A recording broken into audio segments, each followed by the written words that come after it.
Information देने के लिए मैं अलग अलग सब्जी मंडियों और फ्रूट मार्केट्स में गया। मैंने इस इशू को अच्छे से सब्जी बेचने वालों के साथ डिस्कस किया, यहाँ तक कि मैं पास के एक खेत में भी गया। वहाँ कुछ किसानों से बातचीत की ताकि क्लियरली पता चल सके कि आखिर ग्रास रूट लेवल पे चल क्या रहा है। आपको ये जानकर दुख होगा कि 99% से भी ज्यादा फसलों में पेस्टिसाइड्स का इस्तेमाल होता है। इन पेस्टिसाइड्स का रेजिड्यू फ्रूट्स और वेजिटेबल्स पर होता है जब आप इन्हें मार्केट से खरीदते हैं। सबसे शॉकिंग फैक्ट तो ये है कि इन फ्रूट्स और वेजिटेबल्स को लगातार 15 सेकंड्स बहते पानी में धोने से भी ये पेस्टिसाइड रेजिड्यू नहीं निकलता। ये आजकल की बहुत सीरियस प्रॉब्लम है और इस वीडियो में मैं इस इशू को रिजॉल्व करने का बेस्ट और मोस्ट प्रैक्टिकल सोल्यूशन शेयर करूंगा। आइए तो फिर बिना देरी के शुरू करते हैं।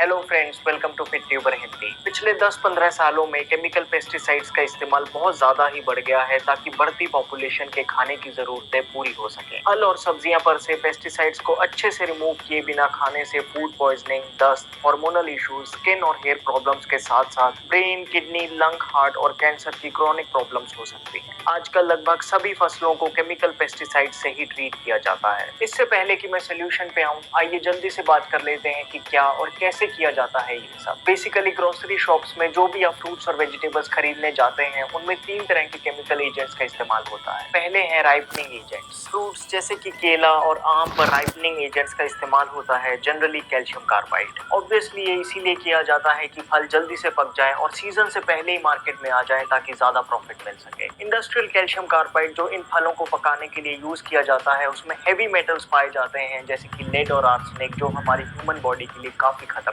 है। सेकेंड है कोटिंग एजेंट्स जैसे कि वैक्स और डीपीए, जो कि सेब, अंगूर और लगभग सभी विदेशी फ्रूट्स जो 7 समंदर पार से हमारे पास पहुंचते हैं उन पर यूज होते हैं। कोटिंग करने का पर्पस यही है कि मॉइस्चर और कंसिस्टेंसी को प्रिजर्व किया जा सके ताकि कोल्ड स्टोरेज और ट्रांसपोर्ट के वक्त ये फ्रूट्स फ्रेश और अच्छे दिखें। क्या आपने काले अंगूर के ऊपर छिड़के व्हाइट पाउडर को नोटिस किया है? ये एक केमिकल एजेंट है जो अंगूर को सॉगी होने से बचाता है। वैक्स एक पेट्रोलियम प्रोडक्ट है जबकि डीपीए नाइट्रोजन के साथ रिएक्ट करके नाइट्रोसामाइन बनाता है जो कैंसर कॉजिंग है। दोस्तों, इन दोनों ही प्रॉब्लम्स का सोल्यूशन काफी ऑब्वियस है। पहला तो ये कि कभी भी वो फ्रूट्स और वेजिटेबल्स ना खाएं जो सीजन में ना हो। दूसरा, सभी विदेशी फ्रूट्स और वेजिटेबल्स को छोड़ लोकल फल सब्जियां खाएं। ऐसा करने से ना ही सिर्फ आप इन केमिकल एजेंट से बचेंगे बल्कि आपको सभी फ्रूट्स और वेजिटेबल्स सस्ते पड़ेंगे, बेटर एब्जॉर्ब होंगे आपकी बॉडी में और इससे आप हमारे किसान भाई और भारतीय इकोनॉमी की भी मदद करेंगे। अब बात करते हैं थर्ड केमिकल एजेंट्स जो कि हैं सबसे डेंजरस, पेस्टिसाइड्स। एक होते हैं सिस्टेमेटिक पेस्टिसाइड्स जो पेड़ के तने के नीचे जड़ों के पास डाले जाते हैं ताकि पौधा उन्हें अच्छे से एब्जॉर्ब कर ले। ये पेस्टिसाइड्स पत्ते, तने, फूल और फल तक पहुंच जाते हैं और 10-15 हफ्तों तक वहां रहते हैं। दूसरे हैं कॉन्टैक्ट पेस्टिसाइड्स जो फल और सब्जियों के ऊपर छिड़के जाते हैं। ये पेस्टिसाइड्स मेन प्रॉब्लम क्रिएट करते हैं क्योंकि इन्हीं पेस्टिसाइड्स का रेजिड्यू फ्रूट्स और वेजिटेबल्स पर रहता है जब हम इन्हें ग्रोसरी शॉप्स में खरीदने जाते हैं, लेकिन हम इनसे छुटकारा पा सकते हैं। एक ऑब्वियस सोल्यूशन तो यही है कि ऑर्गेनिक फूड खाएं। हालांकि ऐसा बिल्कुल भी नहीं है कि ऑर्गेनिक फूड्स में पेस्टिसाइड्स का इस्तेमाल नहीं होता, वो बस थोड़े सेफर ऑल्टरनेटिव्स का यूज करते हैं। लेकिन क्योंकि ऑर्गेनिक फूड्स काफी महंगे भी होते हैं तो हम सबके लिए ये शायद बहुत प्रैक्टिकल सोल्यूशन नहीं है। इसलिए मैं आपसे शेयर करना चाहता हूँ एक बहुत ही आसान सा तरीका जिससे प्रूवन है कि 98% तक पेस्टिसाइड्स खत्म हो जाते हैं। जी हाँ, आपको बस इतना करना है कि सभी फ्रूट्स और वेजिटेबल्स को एक बड़े बर्तन में इकट्ठा कर लें, फिर इन्हें पानी में भिगो दें। अब इसमें 1 बड़ा चम्मच बेकिंग सोडा का डाल दें। बेकिंग सोडा आपको बड़ी आसानी से किराने की दुकान पे मिल जाएगा, मैंने वैसे डिस्क्रिप्शन बॉक्स में भी लिंक दे दिया है। अब इस बर्तन को ऐसे ही 15-20 मिनट के लिए छोड़ दें। अब इन्हें निकाल के अच्छे से पानी से धोएं। बेकिंग सोडा, जिसे सोडियम बाइकार्बोनेट भी कहते हैं, अपनी एल्कलाइजिंग नेचर के लिए जाना जाता है और 98% तक पेस्टिसाइड्स को रिमूव करने में कारगर है। ये फ्रूट्स और वेजिटेबल्स पेस्टिसाइड्स को रिमूव करने का इजी लेकिन असरदार तरीका है। इसलिए अगली बार और हर बार जब भी आप फल सब्जियां खरीदें तो उन्हें बेकिंग सोडा सॉल्यूशन में इसी तरह से धोएं। कुछ और टिप्स और ट्रिक्स हैं जिससे आप पेस्टिसाइड्स के इफेक्ट को कम कर सकते हैं। मिसाल के तौर पे जब भी आप पत्ता गोभी या प्याज वगैरह को धोना चाहें तो हमेशा पहली लेयर को रिमूव कर दें, तभी बेकिंग सोडा सॉल्यूशन में डालें। फिर अगर आप कोई ऐसा फ्रूट खाने वाले हैं जिसकी स्किन को आप यूज नहीं करेंगे तब भी उसे बेकिंग सोडा सॉल्यूशन में डालें, क्योंकि जब भी आप खरबूजे को बिना धोए काटते हैं तो तो पेस्टिसाइड्स का कुछ रेजिड्यू सरफेस से अंदर चला जाता है। फिर सिस्टेमेटिक पेस्टिसाइड्स के इफेक्ट को कम करने के लिए सब्जी बनाते हुए कवर ना करें। एग्रीकल्चरल साइंटिस्ट का कहना है कि स्टीम के माध्यम से सब्जी के अंदर और बाहर लगा पेस्टिसाइड ऊपर उड़ जाता है। हालांकि ये नहीं कहा जा सकता कि इन सभी प्रैक्टिसेस से हम फ्रूट्स और वेजिटेबल्स को 100% पेस्टिसाइड फ्री बना सकते हैं, लेकिन ये पक्का है कि इन हाईली इफेक्टिव मेथड से आप पेस्टिसाइड्स और केमिकल एजेंट्स के इफेक्ट को मिनिमम जरूर कर सकते हैं। और देखा जाए तो एज अ स्मार्ट कस्टमर हम यही बेस्ट कर सकते हैं। लोकल सब्जी मंडी में किसानों से बात करके मुझे पता चला कि कुछ फल सब्जियां ऐसी हैं जिन पर बहुत ज्यादा पेस्टिसाइड का इस्तेमाल होता है। जैसे आम का सीजन आने से पहले ही शुरू में केमिकली पकाए हुए आम आने लग जाते हैं। केलों की डिमांड को पूरा करने के लिए बहुत ज्यादा ही कैल्शियम कार्बाइड का इस्तेमाल होता है। एक आसान सा तरीका पता लगाने का ये है कि जो नेचुरली पकाए केले होते हैं उनका तना काला होता है, जबकि कैल्शियम कार्बाइड से पकाए केलों का तना हरा। टमाटर पर भी बहुत ज्यादा पेस्टिसाइड्स का इस्तेमाल होता है। बाकी अंगूर, पपीता, बैंगन कुछ और ऐसे फल हैं जिन पर जमकर पेस्टिसाइड्स छिड़के जाते हैं। फिर मुझे पता चला कि कुछ फल सब्जियां हैं जिन्हें ज्यादा पेस्टिसाइड्स की जरूरत ही नहीं पड़ती। ज्यादातर वो सब्जियां जो धरती के अंदर पकती हैं, जैसे कि प्याज, आलू, शकरकंदी, गाजर, मूली वगैरह। हरी पत्तेदार सब्जियों पर भी ज्यादा पेस्टिसाइड्स इस्तेमाल करने की जरूरत नहीं पड़ती, तो इन्हें अक्सर खाने का अब आपके पास एक और रीजन है। ये बस आपकी जानकारी के लिए था, लेकिन फिर भी मैं यही रिकमेंड करूंगा कि आप जब भी फ्रूट्स और वेजिटेबल्स को खरीदें तो उन्हें बेकिंग सोडा सोल्यूशन में अच्छे से धोएं। हल्का सा भी पेस्टिसाइड रेजिड्यू जो हमारी बॉडी के एडिपोज टिश्यू में डिपॉजिट हो जाता है, उसे निकालने में भी बॉडी को बहुत ज्यादा मशक्कत करनी पड़ती है। अब एक इंटरेस्टिंग चीज आपको बताता हूँ, क्योंकि ज्यादातर पेस्टिसाइड जो यूज होते हैं वो लिपोफिलिक पेस्टिसाइड्स हैं, यानी कि वो पेस्टिसाइड्स जो ऑयल में डिसॉल्व हो जाते हैं। वहीं पे एंशिएंट आयुर्वेदिक टेक्निक्स जैसे कि गंडोश, जिसे ऑयल पुलिंग कहते हैं, बहुत काम में आती है। अगर आपने मेरी ऑयल पुलिंग वाली वीडियो देखी है तो आपको पता होगा कि किस तरह से ऑयल बॉडी में मौजूद टॉक्सिन्स को अपने साथ चिपका के बाहर निकालता है। अगर नहीं देखी तो जरूर देखें और आज से ही ऑयल पुलिंग स्टार्ट कर दें। तो इस वीडियो से हमें क्या पता चला? जो सीजन में नहीं है उन फल सब्जियों को अवॉइड करें। विदेशी फ्रूट्स और वेजिटेबल्स को छोड़ लोकल फल सब्जियां खाएं। हमेशा फ्रूट्स और वेजिटेबल्स को बेकिंग सोडा सोल्यूशन से वॉश करें। पत्ता गोभी और प्याज की पहली लेयर को उतार कर ही धोएं। सब्जियों को पकाते हुए कवर ना करने से पेस्टिसाइड्स का इफेक्ट रिड्यूस होता है। कुछ फूड्स पर ज्यादा पेस्टिसाइड का इस्तेमाल होता है और कुछ पर कम। ऑर्गेनिक फूड्स खरीदें जब भी पॉसिबल हो सके। ऑयल पुलिंग स्टार्ट कर दें ताकि बॉडी में डिपॉजिटेड टॉक्सिन्स बाहर आ सके। एक जागरूक ग्राहक होते हुए हमें अवेयर रहना चाहिए और जितना हो सके अपना बेस्ट करना चाहिए। अगर आपको ये वीडियो हेल्पफुल लगी तो प्लीज इस वीडियो को लाइक जरूर कर देना। दोस्तों, अगर आप एक अच्छा एलोवेरा जेल मार्केट में ढूंढ रहे हैं तो ट्राई कीजिए वाव स्किन साइंस